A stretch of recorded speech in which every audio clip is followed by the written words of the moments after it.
Welcome to the first episode of Canvas Conversations, where art meets history, philosophy, and life. Every painting begins with a story, but the greatest paintings ask a question. Today's conversation begins with one of the most familiar moments from the Ramayan, Sita Haran, a story millions of us have heard since childhood. But what if we have been looking at it the wrong way all along? What if the greatest villain wasn't Ravan? What if the real battle wasn't fought in the forests of ancient India, but inside every one of us, every single day? Today, we are stepping inside the studio of artist Navjot Singh, where one unfinished painting challenges us to see an ancient story through a completely different lens, not simply as mythology, but as a mirror that reflects our desires, our distractions, our struggles, and the choices that quietly shape the course of our lives. So join me as we step behind the canvas and into a conversation that begins with a painting, but may just change the way we see ourselves. Hi, Come on in.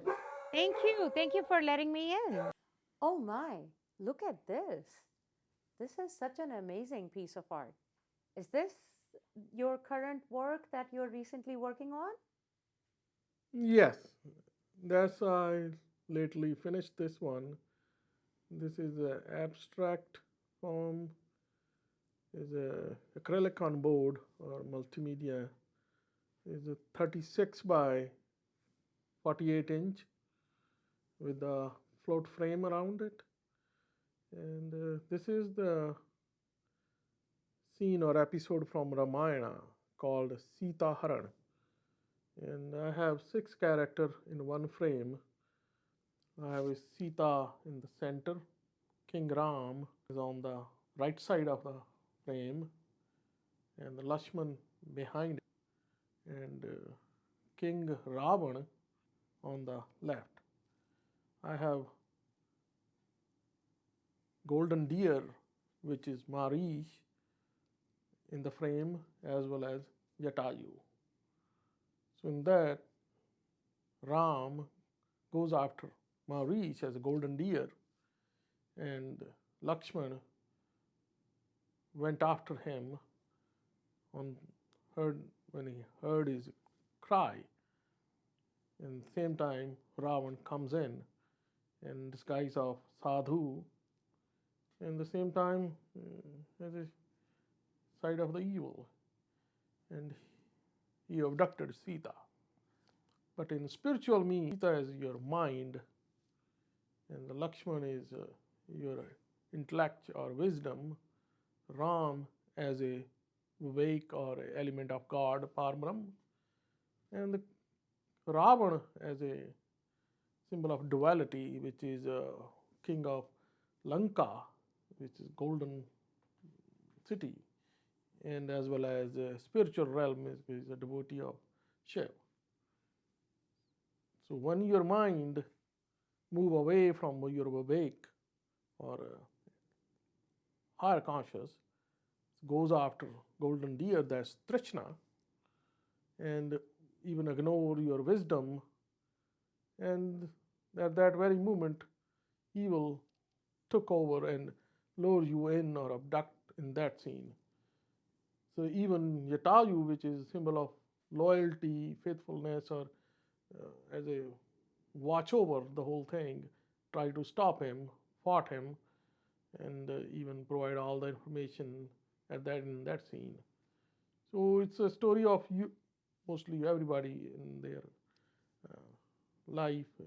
When you move away from your God element, you mostly suffer in the hand of the duality or earthly sorrow and pain, but then you come back to the Ram in the end. So it's an abstract form. It is a knife with a mixed media or acrylic on a board. So I am intrigued to ask you another question. All the paintings that we have seen so far, which have been made by you, whether it was Guru Nanak series or Sri Krishna's or landscapes or portraits or the Shiv Shakti painting, almost every painting has been grounded in classical traditional painting, right? You have always done traditional painting form, yet this one is in abstract.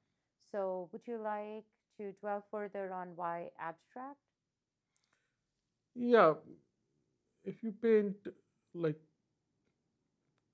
neoclassical, classical, old traditional style, or if you have some landscape or wildlife or any other uh, form of painting, abstract gives you more freedom and more less restrained form of expressing your emotions or your idea or your story, because other form of painting lot so many uh, rules and constraint, like what's the values, what's the color, what's the proportions, or shape, form, or light and shade, light and darkness.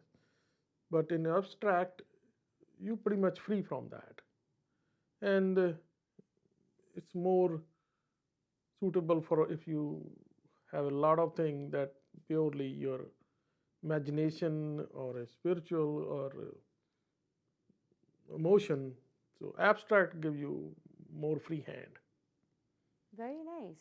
Abstract version of Ramayan. This is something we have not seen before, at least from what I recall.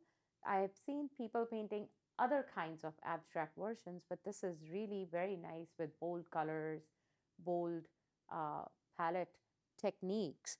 And the it appears from the description that you provided, it sounds like it's the story of every human being, right? Yeah, means with the classical way, you cannot have all these symbols or character in a one frame. But in abstract form, or you can have. So Very nice. it's like give you more room to add a meaningful message into your painting. That's the beauty of having abstract. Sure. And listening to you, it almost sounds like this painting isn't just about Ramayan. No, it's like story of everybody, and you can relate to it when your mind is away from your awake, and how it wanders or suffers. And this episode pretty much depict pretty clearly, or very what do you say, in an extreme way, and it can relate to anybody throughout the ages. It is still true to its nature. Perfect. And now I believe that it almost feels like as if we have accidentally started therapy. Yeah, I mean, it's true. Any form of art is a like therapeutical, and especially in painting, you stop thinking. You just paint, and you can be at peace. Now I would like to ask something that is personal. What came first, engineering or painting? I like painting my since my childhood. Then engineering in my adult life. So I've been artist throughout my life, but not like a very dedicated or a professional type. When I moved to US, so I try to do more whenever I got a chance. So you can say artist first, and engineer came after that. Did engineer Navjot ever imagine this would become your full time life? Not in my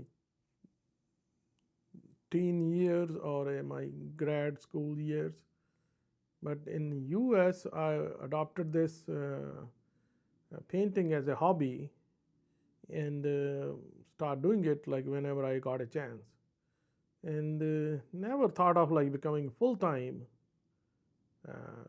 artist or a fine art painter, and move away from my 9 to 5 job.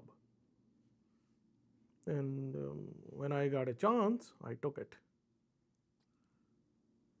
Did you ever imagine growing up that this is something you're going to be doing full time? In the beginning, no. I thought it's just a hobby. One day, like we found one store that has some closing sale. At that time, I bought pretty much everything is needed for painting. Not few color and pad, but everything. Then I started painting, but I never thought like to go to full scale, full time as a professional painter that I will sell my painting to the public. Wow, that's a nice origin story. So then what made you take to a professional leap? Uh, for last 2 years, I moved away from my regular job and took it as a professional. I made bunch of paintings for sale, and before that, I usually painted and I did it for my friends, and according to their needs and what they want, and somebody I put my sense in it. Not more than that. You're a graduated engineer, you're working in a full time career. From an outside, anybody would look at that and say, well, you were successful. Tell me at what point that definition stopped working for you? Means doing a career job sometimes is not providing you satisfaction of like doing everything you can. If you are a talented, and this modern time you can monetize everything or anything, and that gives you opportunity to, if you got a talent for music, talent for painting, talent for sculpting, talent for making content online, it's the time give you the opportunity or all the right condition, you can switch. If you keep waiting, maybe you're not going to get a second chance to do that, especially like in the middle of your life career. And if a young guy, for them sometimes it's difficult, and same time it is easy. But in the midlife, if you really want to do it. Otherwise, pretty much you're never gonna get a chance down the road. If somebody say, okay, I will do it after 60s, I will do it after 70s, no way. You can do hobby throughout your life without changing anything, but for professionally, it is always a time which work against you. So I had the same situation, but I took a chance, so I switched to uh, being an artist than an engineer. So, do you think all this while engineer Navjot was borrowing time from the artist Navjot? Um, is it like waiting for right condition or your situation? Because in a regular career, there's a lot many things that you have to consider, and same time your mental ability, because they goes 50-50 mix, situation, conditions, and your ability. If everything match up, it's automatically gonna bound to happen. But if anything is off, some people got lucky, they got early in their life. Some people they got nothing throughout their life. But if even the talented one, everything go waste. Nice. So, what are some of the things that engineering has taught you that you are, you know, finding it helpful in painting? Maybe. And engineering, I by trade I'm a mechanical engineer, so it taught me pretty much everything to look at things and learn the perspective and analyze the shape, form. Then, moment you got eye for it, you start training your eye. You train your eyes every day for shape and for the colors, for the values, and which is mostly essential for the painting. Then how you compose things. So when everything fall together, your background as a mechanical give you all method, what you say, step by step method which you invent or improvise or learn, they came easy. So, looking back, what would be the one thing that you believe someone watching you who feels stuck between a good career and their real calling, one thing that you would like to recommend? I suggest take a stock of the situation. If your situation allows you to switch without harming anything around you, do explore, because you never know, turning that corner your life is going to be way different than that you have. Otherwise it's not that difficult, like going back to what you were doing or anybody is doing. And mental sanity, or what you appeasement of the mental calmness or a sanity, one should be doing what they like. It means if you don't like it, you're probably wasting your time. If you like what you do, that's the best thing. If it happen to be art, which is a pure form of creativity, it is much more rewarding than anything else. So my suggestion is, if you got a chance, take it. Thank you for joining us for Canvas Conversation, where art meets history, philosophy, and life. If today's conversation made you pause, reflect, or see this painting, or perhaps even your own journey, a little differently, then we have accomplished exactly what we set out to do. If you enjoy meaningful conversations inspired by art, please like this video and subscribe to Canvas and Tales. And share this episode with someone who believes that great art should do more than just decorate a space. It should awaken curiosity, invite reflection, and continue speaking to us long after we have walked away. We would also love to hear from you. What is your golden deer? Leave your thoughts in the comments.